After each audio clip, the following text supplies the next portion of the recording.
Hello, everybody. Welcome back to the Youtini Show, your one-stop shop for all things going on in Star Wars. I'm Eric here with Corey and Wes, and tonight we got a lot to get to from the last couple of weeks. Starfighter announces their full cast and got a new first look. Star Wars Unlimited got new prestige cards and gave us our first look at Bail Organa, so really what else matters, may I ask you? And Inkstone just gave us their first look at Master of Fear. But to start us off tonight, we have to go big. Because last week, Star Wars Starfighter officially began production. And to celebrate day one, Lucasfilm revealed the official full cast list, which included the previously confirmed Ryan Gosling and previously rumored Matt Smith and Mia Goth, alongside a ton of newcomers, including Oscar nominee Amy Adams. We also got our first look at Gosling and his young co-star Flynn Gray, with the pair posting up in front of a speeder in black and white. Very artsy. So fellas, let's get right to it. What do you think of this cast? Surprising, very surprising. I feel like big names, and Amy Adams, I think, is the big surprise. Crazy. I think of this list. Kind of weird that she didn't really get like a formal announcement. Maybe they thought that maybe they already had. I don't know. It was kind of weird. Oh no, this is the trump card for sure. She's the last on the list. She said she's gonna get the and Amy Adams. They're like, boom, big day one reveal, 100%. Yeah. Oh yeah, exciting. Yeah, I mean, she's going to play like the kid's mom or something that says, be careful. And it's going to be like 3 minutes, but they're like, Amy Adams. With a full cast reveal, is the movie happening? Of course it is. It certainly seems like They it. are on set. They're I've shooting. seen- The cameras are paid for. Like, it is I have actually seen going. some images. So yeah, I hope that actually we get some kind of a like reveal or a teaser. What, 6 months? This year. Yeah, this year probably. I Oh, would this say, year, maybe. yeah. Oh, no, What do you this think? year. Oh, yeah, okay. September, I don't know. I kind of doubt it, actually. Probably. Yeah, it's coming out May of 2027. So maybe D23 next year. That's about a year Maybe. away, you know. maybe. But they're shooting now. Usually takes about 3 to 4 months to shoot we these. might get a teaser at Christmas time, maybe. A teaser. Yeah. Just a perhaps. quick one, 30 seconds. Yeah. Or a scissor reel or Well, that something. seems long, 10 seconds. Yeah, like hey, let's go talk. I'm Sean Levy. I'm going to take you around the set of Starfighter. And it's just like, Yeah, 90 something like that. seconds of, that could be cool. But yeah, I noted the only other films that got to day one of production have been Rise of Skywalker and Mandalorian and Grogu. So like, once you get to day one and they put you out and they're like, the cameras are rolling, it's like, cool. That is, we're in. This is officially the next Star Wars movie. I felt bad because when this came out in our team, I'm like, guys, we finally have a new Star Wars movie. And I'm like, Mandalorian and Grogu is coming out in 8 months. And I always forget that exists. Like, that movie's done. They actually said Mandogu is coming out in 6 months. And I was like, hate that. Oh, boy. Mandogu. Don't like Yep. it either. No, Don't no. like that. And I'm admittedly not really on Twitter, so if that's like layman terminology and everyone's been calling it that for a while, I've been out of the loop. That's the first time I'd heard it, and I was like, ooh, I don't like that at all. That is bad. Yeah. That is terrible. Yeah, Starfighter is good. It's like that social network meme. Like, it's clean. It's easy. Yeah. Starfighter. I know exactly what Drop you're talking about. the. Yeah, Star Wars, the Starfighter. It's like, oh, Exactly. I know. no. This But yeah. movie feels like I have it in my head as an extension of Skeleton Crew, even though it's not in any way like connected to that project as far as we know. Like, it just has a look, feel, and vibe like Skeleton Crew did. Like, there's a couple big names. The story is original. They're not really telling us anything about it. There's It a feels kid. like there's kids in it. I mean, yeah, it feels like an extension of that project. Do you guys feel the same way, or is that just I just make that up? Kind of. I mean, it's recently on my mind, so it makes sense now. I hope that it's I don't know. I mean, I hope that it's kind of a spin-off more of episode 7, but or before episode 7, I'm sorry, but well, No. Oh, after see. episode 9, man. This is post. Yeah, That's 5 what years after I mean. I'm Skywalker. sorry. After There you episode go. You 9, got there. I'm in the wrong You got damn there. trilogy. Sorry. After episode 9, yes. Okay. But So you knew, you meant post. Yeah, I know what you yeah. meant. Yeah. Yeah, We'll see too. I hope it does something for the world building in that. I don't know. We'll see. Yeah, I have one worry. I only have one worry earnestly about this movie because I like the cast. I'm going to talk about some of the specific actors in a bit because I think they're all quite good. I I think Sean Levy has a very fun style. Some people don't like him because he's too popcorn or whatever. Deadpool Wolverine was a blast. Like, Stranger Things is great. Like, he knows what he's doing with tone, and I think it's going to work out very well. My one worry is that the first picture we saw is Ryan Gosling and the kid, Flynn Gray. I don't know how old he is. He seems to be like 11, 13, somewhere around there. And they're on a speeder, and it's in black and white. It's very, very cool. But it's like Ryan Gosling, the hero, and the kid. I'm like, okay.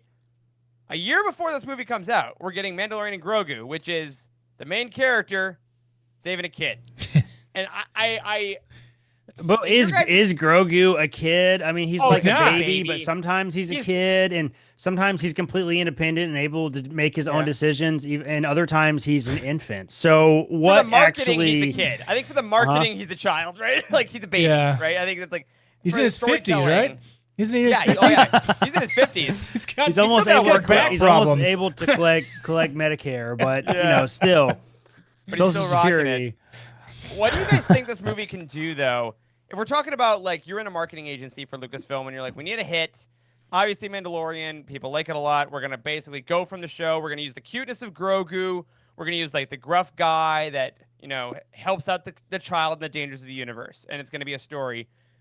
If you know you have Ryan Gosling and a kid going through the universe the next year in Starfighter, how do you market that differently? Like, what can this movie for you guys do to stand out and not just be another lone wolf and cub? Like, even Skeleton Crew, we had a little bit of, obviously we had the twist, which was great, but like that was still pitched as like older hero takes kids around the galaxy. Like, we seem to be doing a lot. Obi-Wan Kenobi, him and Leia, a big, strong hero with a kid in the galaxy. Like, Andor didn't do it.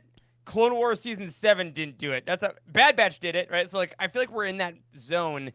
How do you differentiate this? I don't know. As long as they follow the classic formula, the hero's journey, you know, I feel like it can work. I mean, there's always the mentor as a recurring theme in Star Wars. And I don't know. How do they market it? It feels like a little bit like Guardians of the Galaxy to me. Like, you know, Guardians of the Galaxy... like, it's its own independent story. It's really good storytelling, has a bit of a cult following by itself, but is very distinctly separate from the Avengers, right? Like, really make it its own separate thing.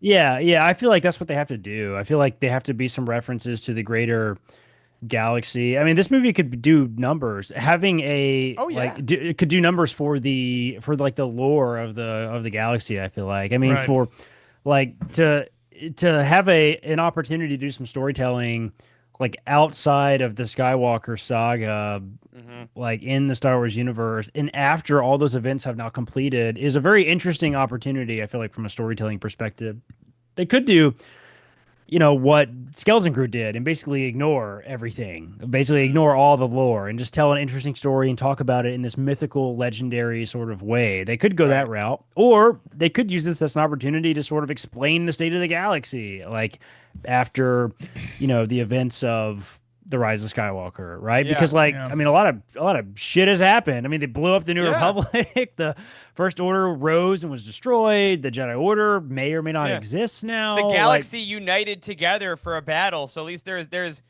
I think more galactic knowledge about that event than it seems like there would have been about like some of the aftermath stuff we got after Return of the Jedi was like, oh yeah, that was a little smaller. Like the Emperor fell, but maybe it didn't reach the outskirts. What we saw in Rise of Skywalker, Lando got everybody, right? They all arrived at Exegol. So was he one what does that mean? Whoa, hold on.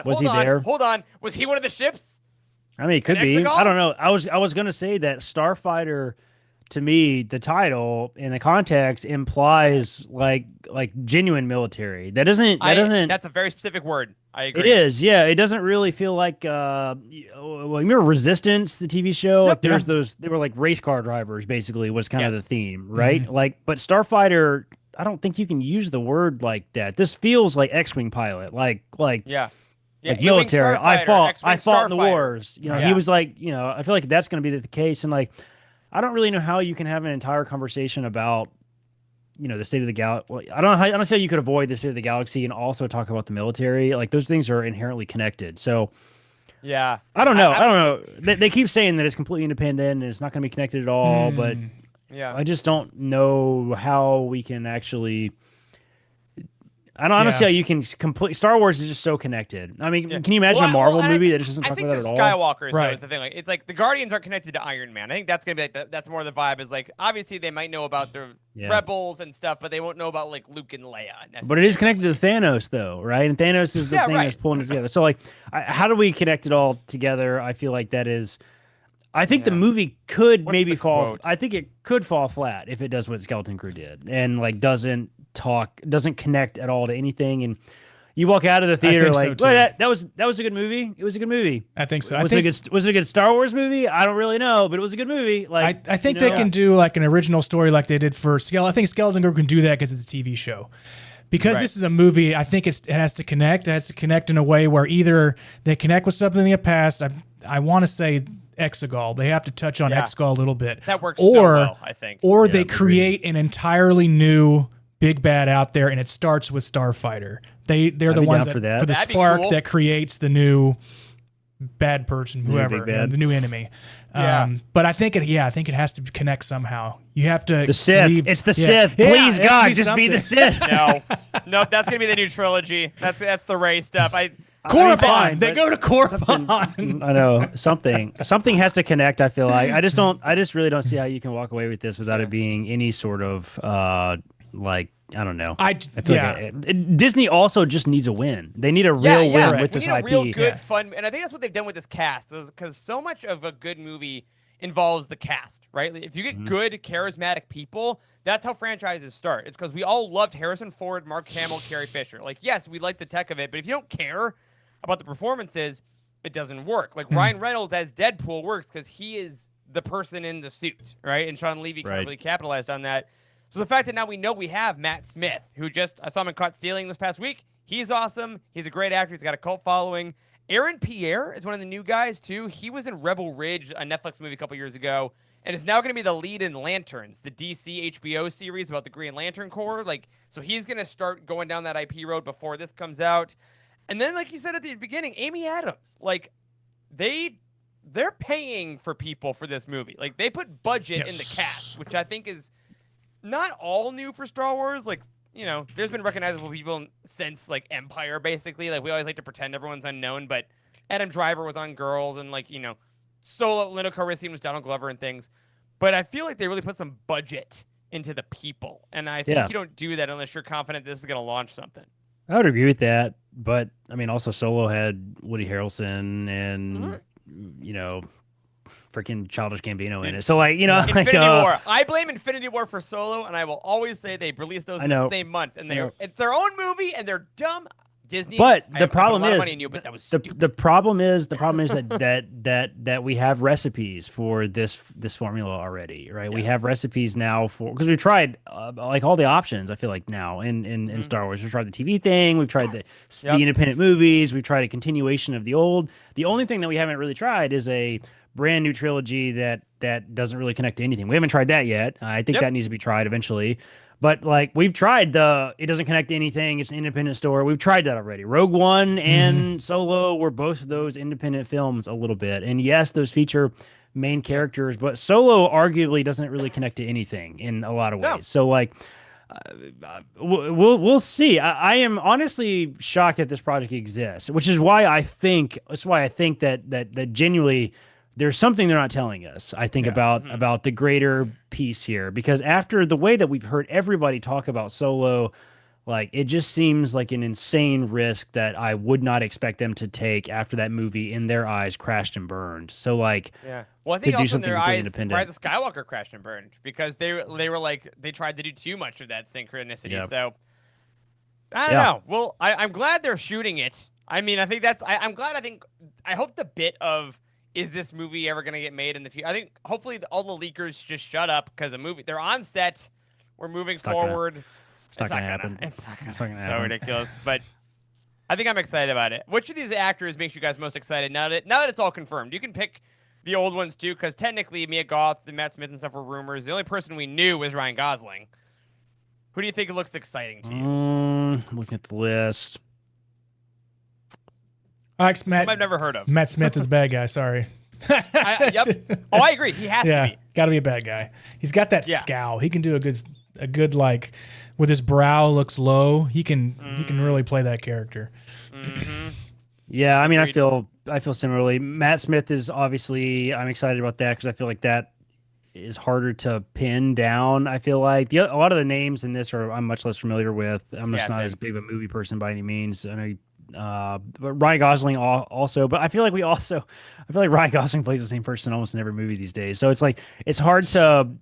Yeah, we kind of know who he's gonna be. It's gonna be the Yeah, bald guy, kind of like I'm cool for school. I'm a little gruff, but maybe a little bit of Blade Runner in there. Maybe he gets to have a couple serious moments that kind of go to that. But can't defend a pass, you know, all that good stuff.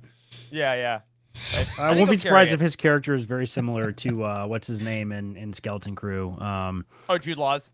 Jude Law's character. I feel like there'll be some similarities there. Jude Law was in it. Jude Law's in it. I know. He'll have a trench coat. I'm calling it now. Like we don't need to overcomplicate it, but you know, and maybe they go somewhere crazy where you bring the Exegol stuff and he's got like PTSD from it, and we get like flashbacks to like him dealing with the trauma of war. Like maybe you go a little deeper in that because there was a quote I saw this week. This was a different writer. The writer that's doing the trilogy, Simon something. He said he's being influenced by Rogue One and Andor and his new trilogy about Rey and stuff. He thinks, or like in episode 10, and I'm like, good. Say just that and don't say anything else. Because you are perfect right now. Because I think that Andor has really opened up their eyes of we can go deeper if we want. It doesn't have to be shtick. So I'm liking it. I'm glad. Congratulations on day one, everybody. I'm glad I know you're all listening. Thank you so much. It is weird to think, and I'm gonna have to keep reminding myself. We have a whole other Star Wars movie that's coming up before this. I'm gonna forget. So guys, help me out to remember.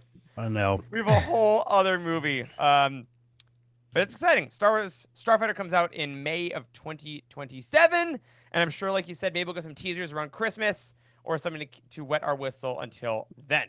And Mandogu is May of next year. Is that right? That's right.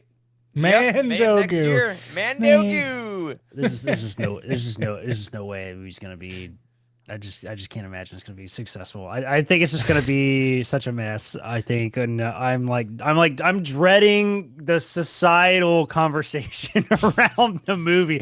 I'm excited to talk about it with my friends and I can't wait for the night we're gonna do an emergency show because Corey's gonna be like, guys, it's the best Star Wars movie. I know. I can't wait. Listen, I don't know how they did it. We're all gonna hype about it, and it's gonna be a ton of fun. I'm sure I'm gonna see it like 4 times in theaters. But like, I mean, I'm just traumatized from every freaking Star Wars film that comes out. Like, just, everybody is constantly talking about it, and it's kind of painful at times. It's been a rough road. The name doesn't do it any favors. If it had a better title, maybe we would feel a little bit better about it, right? Hey, man, if the title gets that M into a B in the budget, that's all that matters to them, baby. That's also true. Not the budget, sorry, the revenue. Not a $1 billion budget. Can they make their money back? No. The answer is no. I'm excited. Oh, and they did show at Dragon Con in Atlanta this week. They did show the Mandalorian and Grogu footage. I heard, but it was the exact same one that was shown at Celebration. So if you saw the leaks of that, it was the exact same scenes, which is fine. I mean, that stuff looked great when it came out. So it looked like the show, but it looked good. Yeah, but a movie. Like it looked like a movie version of the show, which I'm like, okay, great. Yeah, I think so. It notably all was not in the volume. No, they built a full-size walker for it, which I remember they showed a picture of it. I'm like, okay, this will shut everybody up for a little bit. Good job, man. Exactly. Awesome. Can't wait. All right, everybody, we're going to take a quick second, though, to let you know that tonight's episode, as all episodes, are brought to you by The United, the official Youtini community. By joining The United, you'll not only receive ad-free shows and exclusive merch drops, you'll get unlimited access to our Discord, full of enthusiastic Star Wars fans that want nothing more than to welcome you. Filled with daily conversations and monthly events, The United is powered by a community of intentional positivity, and that makes it the best place for you to celebrate your fandom and engage with fans who love Mandogu and the name, just like you do, the way that you do. By heading to youtini.com/community, you can sign up for a whole year of The United and save 15% when you use code YOUTINISHOW. That is one word, code YOUTINISHOW, for 15% off your first year of The United. So head on over now and sign up to check out our amazing events and connect with your favorite podcast hosts. We actually had a crossover this week. Jared of Legends Look Back actually went on the Star Wars Archive to talk all about theology and Star Wars, so check that out. Thank you again to everyone in our community for their incredible support. And now, back to the show. Now, everybody, it is time to go to one of our favorite segments, Star Wars Unlimited Corner. We've previously talked about Secrets of Power, the next set coming to the game in November, and this week we got a first look at the Prestige card art, including Bail Organa. I'm so alive. I'm so happy. I got everything I wanted, but there's still more. But before we get too far into the details about it, Corey, we got some questions about this online. What is a Prestige card for those that may not know? Prestige cards. I'm gonna butcher this. You got this. Basically, like trading card games, collectors games have like kind of two sides of it, right? You have the competitive play side that uses normal cards, and then you have the sort of feeding the hunger of the collector's side of the game. And usually those things overlap a little bit, where most of the stuff that is collectible is also playable. And prestige cards are basically alternative versions of the regular cards that you play. They just have fancy artwork, fancy design, sometimes foiling on them, and they usually are much more rare, and they cost lots of money and have some value associated with it. So, if you have a deck that you've played a lot and you really like it, like I really like this Luke deck I'm playing, and you happen to land on a prestige version of one of the cards that you play all the time, maybe you choose to throw that prestige into your deck rotation and play it just to kind of show off a little bit. It always feels cool to pull one of your special cards and play it. Wes is showing on screen version of Millennium Falcon. So you can see the artwork is better. It looks a little cooler. It's like special. Sometimes the text is in a different place. Like they're just interesting. Yeah, they only come in certain packs. Well, that's not true. You can actually kind of pull them anywhere, but you're more likely to get them in certain types of packs. Carbonite exclusive. They are only sold in Carbonite packs. Showcases can be in both, technically. But Carbonites only have prestiges, so those, instead of a $5.99 pack, you are paying usually about $24.99 for a pack. You get a couple more cards in it. A lot of them are foiled and pretty, but they each get one prestige. Wes is showing a diagram on the screen here as well. So that is why people buy Carbonite packs and Carbonite boxes to collect all the prestiges, and then you can trade them along. And previously, like Corey said, there's been exclusive artwork for the last two sets, which has been very cool. But a lot of like the text and stuff has been in similar places. Sometimes it's a little shorter here and there. But this week we got the new art for the new set, and they are doing something they've never done before, which is incorporating the title of the cards into the graphic design of the cards. As you'll see if you're watching on YouTube, we have a Major Partagaz card with his name in Aurebesh and regular basic next to him. That's brand new. We also are looking at propaganda photos of Cyril Karn and Bail Organa, who are all going to be in the new set. So, yeah, that Partagaz card is awesome. Yeah, it is. Yeah, every set really they change up the style of like the prestige a little bit. Like there's usually some kind of graphical element that seems to kind of be a recurring theme of the set. And this time around, it's this sort of propaganda-ish type of thing. Plus, like Eric said, they're calling it like graphic design. They've added graphic design elements, like icons and things like that into the background. Like it doesn't look so artsy. Like that Millennium Falcon card we're looking at a minute ago that Wes showed looks very artistic, like just a really good artwork. But this is a little different, which is kind of exciting. I feel like it's sort of setting the tone, I think, for what this set is going to be. I couldn't agree more. That's why I got more excited about it, because I'm like, if they're going to start doing this, then going forward, you can basically decide, here's the theme of the set, and the prestiges are all clearly going to be based on that set. Like, all the official cards are getting those propaganda posters, like Corey said. There's also going to be Renegade cards, which are going to be characters like Cad Bane and like even Rebels, and they're going to be hologram-looking bounty pucks. They won't be holographic. Unfortunately, they're still cards. They're still two-dimensional. But, like, they're taking the style of the set and allowing the artists to kind of have free reign. And, guys, I'm screwed. I'm absolutely screwed with these. These look... My jaw dropped to the floor when they released these. Like, I can't believe they let the artists go this far with them. Yeah. I'm fortunately still sort of safe from the prestige addiction. We'll see if that happens with with this next set or not. Fortunately, there's a lot of prestiges that are very cheap. I mean, they're less than $10 even. Right. Like, you can pick them up off of tcgplayer.com, which is like a kind of market where you can buy individual cards for really cheap. Again, my favorite part about Star Wars Unlimited is that to get into the game is pretty cost effective. Like, you can build a deck for less than $50. I mean, now are you going to go to a competition and win with a $50 deck? Probably not. But can you buy $50 worth of cards and go to your local game store and have a really good time and maybe even pull a win? Yeah, definitely. Very And possible. that's my favorite part about this game. And Prestige cards is just kind of one more level to this. The artwork is fun. And it's always cool to pull one of these. Yeah, Eric's got one. Some of them are quite valuable. It typically is a good rule of thumb. The more valuable the regular card is, the more valuable the Prestige is. And some of them go for a couple $100 on TCG Player, which is a lot. Oh yeah, but they go absolutely wild. But yep. I like that they're leaning into the theme of this set. I feel like they're the propaganda, I was almost going to say, the promotion of this set is very much kind of about this theme of politics and secrets, and the fact that they're using a mixture of propaganda and a mixture of like bounty hunter-esque renegade contracts, like feels like they're trying to, with just the artwork, make you feel like you're in the world of the set. And I feel like that'll hopefully allow people to really have a lot of fun playing just this set. I think sometimes as a newer player still, I guess, although we are quickly stopping calling ourselves that, because I keep saying 2 months and it's been like quite a lot. Time is fake. I've been playing this for quite a while now. Unfortunately, as my wallet will show me, I feel like you can get some cards confused on what set are they a part of. Like the Rebels might be a part of set 1, they may be part of set 4, they may be part of set whatever. I feel like I'm going to have no problem remembering what's part of set 6. Like these look like they are very definitively on their own, and I hope that they keep that uniqueness even with the basic cards, you know?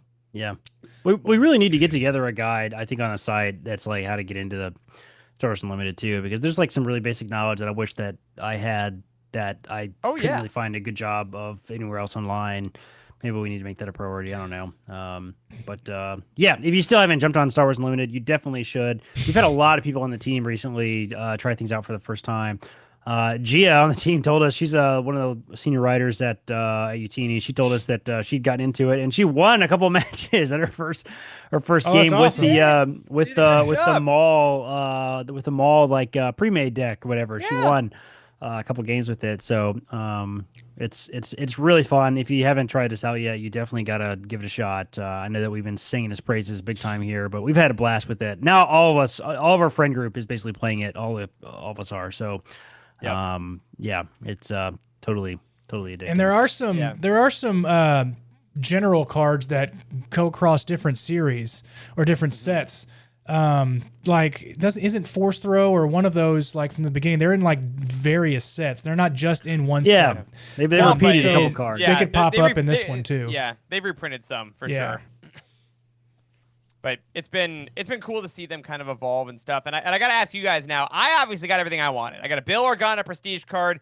He's in the set. He's at least going to be a Prestige. He might still be a leader. I'm riding high. My wish list is done.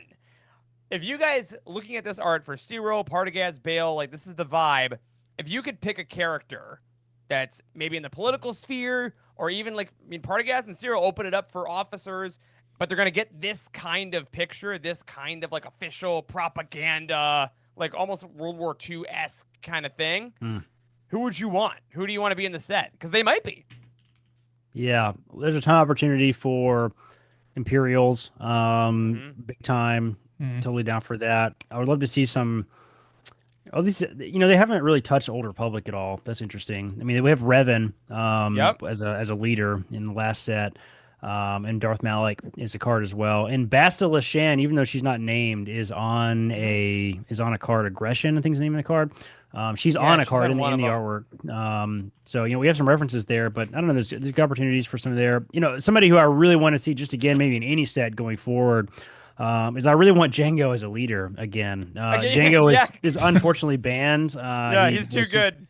He was way overpowered. There's like 4 cards that have been banned since the beginning of the game, I think, and Django as a leader is one of them. So I would love to see Django reprinted.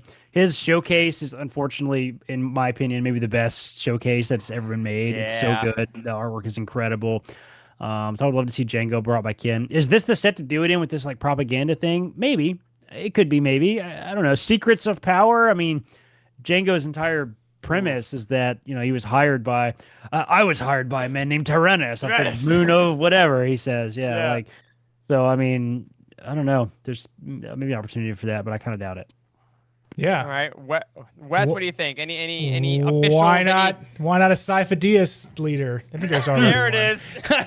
No, but what about a Chancellor Valorum leader? Now it's just I'm just thinking of like the various species in the Senate. What about the ET species, the Oh my god! They have to be.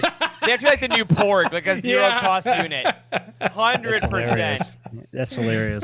That would be great. Oh, you know what they should do? What I can see one of these. Do a Lena So. Do a chance. Oh yeah, yeah. So. That's a good one. That is a good She'd one. be That'd be a great good one. for this. She'd be Good one. great. There's a for handful this. of High Republic stuff in this for sure. So Yep. that And would be, everyone in Andor, basically. I mean, Dedra should be in this. for sure. Oh, that'd be a Krennic good should one. get another card. His regular card is really good anyway, but get Krennic again in a rare. You know, again. Maybe the guy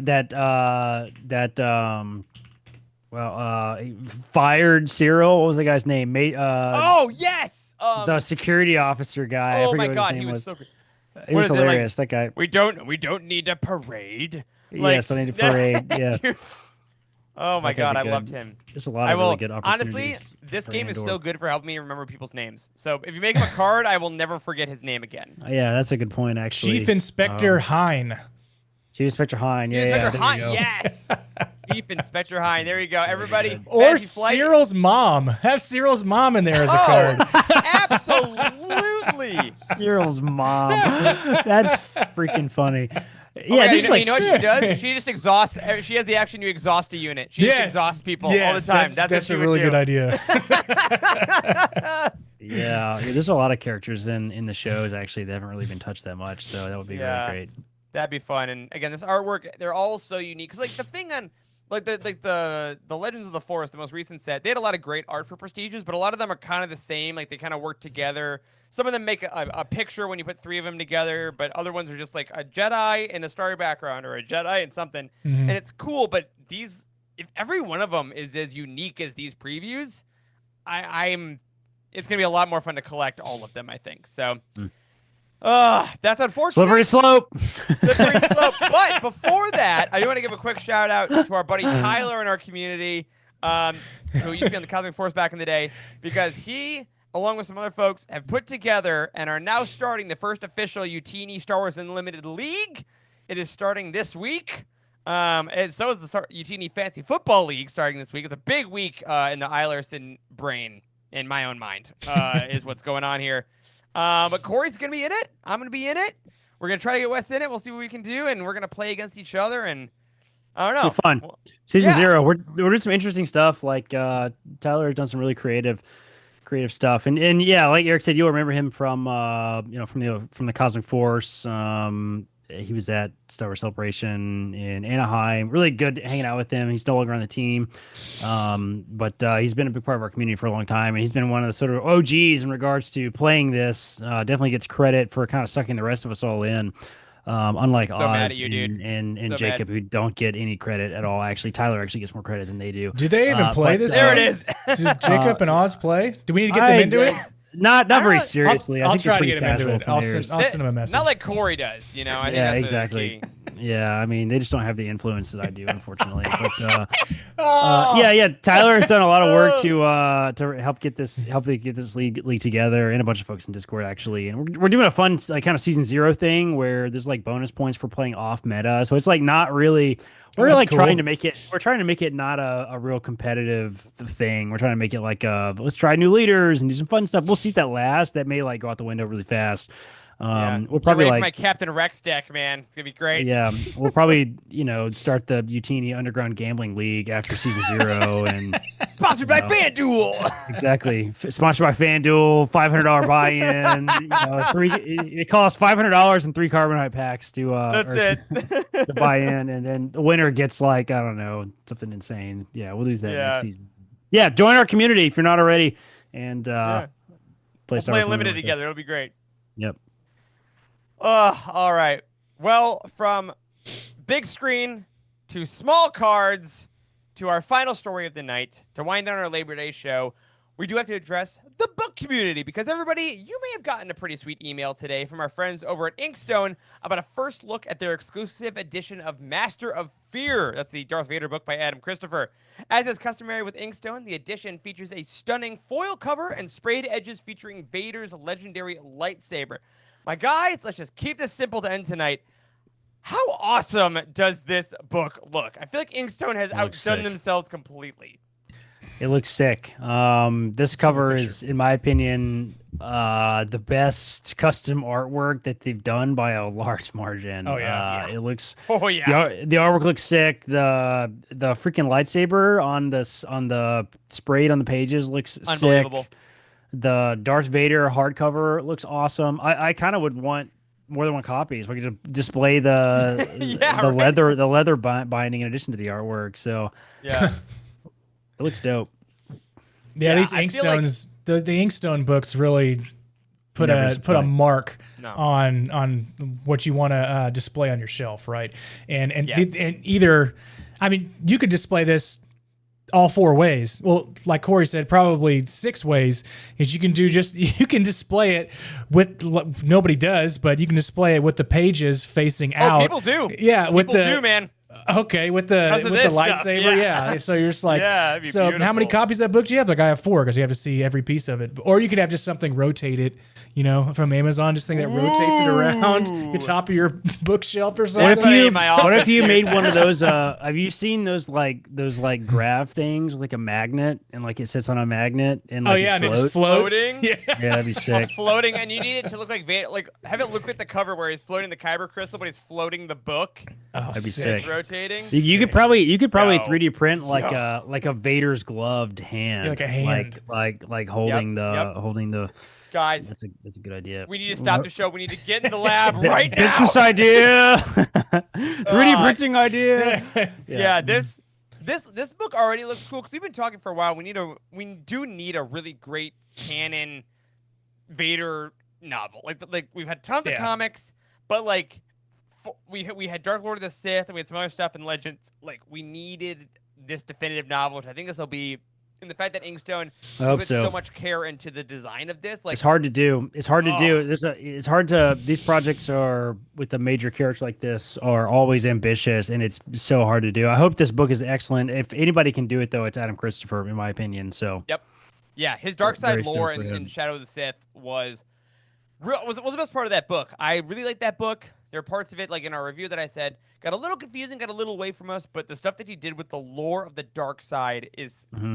He's a lovely man. We interviewed him. He's a really lovely dude. He's not. He doesn't have darkness inside him that he shows, at least. But he gets it all out on paper. He can really access that. Yeah, right. And this book currently it's up for pre-order. So if you're on the email list of Inkstone, you've gotten your password. If you're not on that email list, what are you doing? Subscribe to their newsletter. We've been telling y'all about this. But it should go up for public pre-order here pretty soon. But it will go fast. They all sell out. And the fact that you can have Vader's literal lightsaber staring at you on your shelf, I don't know. This is the book I feel like I would read with like plastic gloves on, like even with the hardcover. I would. You barely open it so you don't crack the spine. So you just have to like look into the book instead of like you could get some of those like museum curator gloves, like the white ones that they use to touch the original Millennium Falcon that they designed. Yeah, exactly. It's like, look how beautiful it is. Yeah, this is. I'm really proud of them at Inkstone. I mean, they just keep pushing the barrier, and honestly, we get to enjoy the spoils of it. It's just like as a book we were already going to read, we're already going to get, and now our shelves just get to look a little cooler. So, congrats to Inkstone on this. Again, keep your eyes out. We'll have an article up on the site tomorrow because today was Labor Day, so Inkstone was working in the UK, where they ironically had the Labor Party. Weirdly enough. We were not. So, oh my God, I gotta tell you guys, I'm a little worried now with the Starfighter cast being a lot of people I like that are guaranteed to be Pop Funkos. The Prestige cards coming out with all this art that I actually need to have in my deck, and now this Master of Fear new edition of a book that I need to have on my shelf. Not a great week for my wallet with Star Wars. I think I'm a little worried about this. Well, not yet, right? You have right. It's all hypothetical, you have right? Plenty of time to save your lunch money for all of these things. I did have a thought. We were talking about our Star Wars Unlimited budgets in our chat, and I'm like, okay, if I need to get a Carbonite box by the time November 7th hits, That's 2 months. So how weekly? If I put so much money in my I started to basically see how can I not notice it? What's the smallest amount I can transfer? This week on the Youtini show, Eric discovers budgeting. Yeah, it's like $4 a day or Don't be something. crazy. $5 a day. Nothing like that. For only $5 a day, you can get Carbonite boxes and a Master of Fear Inkstone edition. Order now. 14 cents per minute. I actually started my first Star Wars book since I think the last High Republic book that I had read, but Wow, it was The Mask of Fear. I started The Mask of Fear. Oh, hell yeah, dude. This past week, I had a long drive. I had a 3-hour drive to go see a customer. So I listened to it on the way there and on the way back, and I think I still have like 12 hours left. But so far it's really good. I'm enjoying it. Rocks. Good. Yeah. Don't think about it too hard, or else you'll get real sad. Yeah, about life. Yeah. It is a little too close to home. The whole book is. It is a work of fiction, everyone. It's a work of fiction. Yeah, I have noticed a tad. Yes, I agree. But still, good, though. Good book. Still a good book so far. Great. Yeah, I read Mask of Fear this year as well. It was great. Yeah. Sequel coming next year? Really, really enjoy it. That was one of the other reasons too. I needed to know. I wanted to read this before the next book comes out. So yeah. Yeah. Were you singing, Tori? Oh, I see. I just got a work trip coming up. I was thinking about maybe seeing if I could fill the gap with maybe a Star Wars book in the next couple of weeks here. But Plagueis? I don't know. Plagueis again? Plagueis again. Like your annual Plagueis read? I've listened to I think about a dozen Star Wars books more than once, and I have never listened to a Star Wars book 3 times. So maybe I don't know. Maybe Plagueis is top notch. It's really good.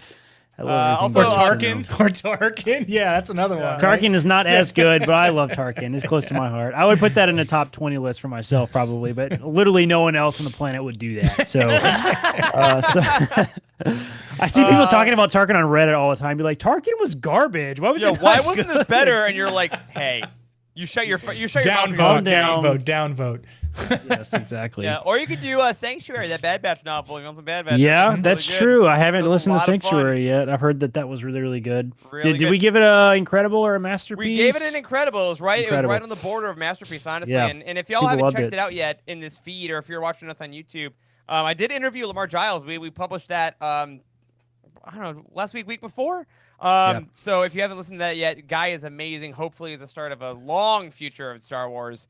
Because he just nailed that tone and pacing in a way I haven't seen in quite a few years. So a lot of good stuff that we've had. It felt like a slower year for Star Wars novels for some reason, but we've had some real bangers.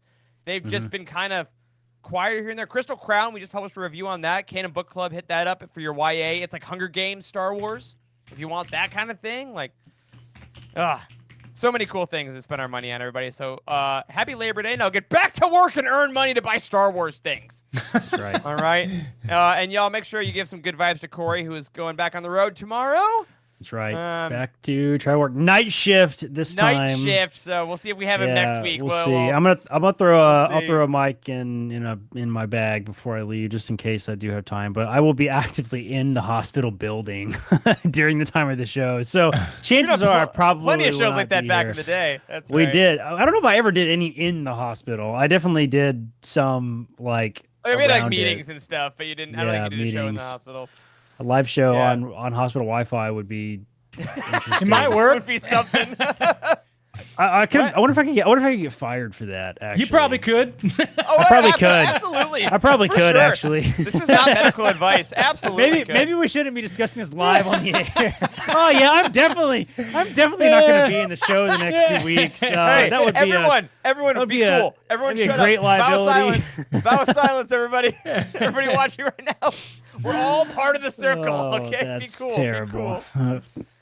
Oh, gosh. Well, on that note, send your good vibes, everybody. Go play a match of Star Wars Unlimited if you haven't. Like we said, we've had a couple of friends that have just gone to their local shops in the last 3 weeks and gotten addicted because everyone is so nice.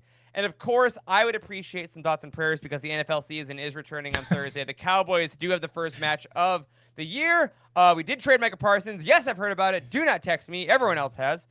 I got texted by people I haven't talked to in 3 years when Micah Parsons got traded. That is not a joke. It's going to be real bad for me on Thursday night, so just think about me when we get walloped by the Eagles. And then it's all Panthers all the time. So It's a good time of year. But with that being said, everybody, that's going to do it for this week's episode of the Youtini Show. Thank you so much for tuning in, and be sure to stay tuned to Youtini.com for everything you need involved in Star Wars. We will see you next week with all the news going on in a galaxy far, far away. And until then, may the Force be with you.